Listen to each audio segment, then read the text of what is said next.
পবিত্র রমজান মাসে ইফতারের অন্যতম অনুষঙ্গ জিলাপি।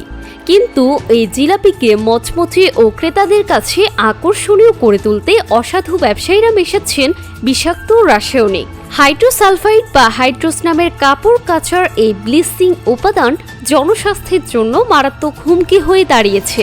বিশেষজ্ঞদের মতে শিল্প কারখানায় বা কাপড় কাচার কাজে ব্যবহৃত এই ক্ষতিকারক রাসায়নিক মানুষের পেটে গেলে তাৎক্ষণিকভাবে মারাত্মক পেটের পীড়া দেখা দিতে পারে, আর দীর্ঘমেয়াদে এটি মানবদেহে ক্যান্সার সহ আরও নানা জটিল ও গুরুতর স্বাস্থ্য ঝুঁকি তৈরি করতে পারে।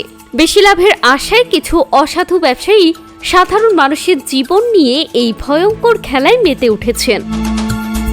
ভয়াবহ এই পরিস্থিতি নিয়ন্ত্রণে ইতোমধ্যেই মাঠে নেমেছে প্রশাসন।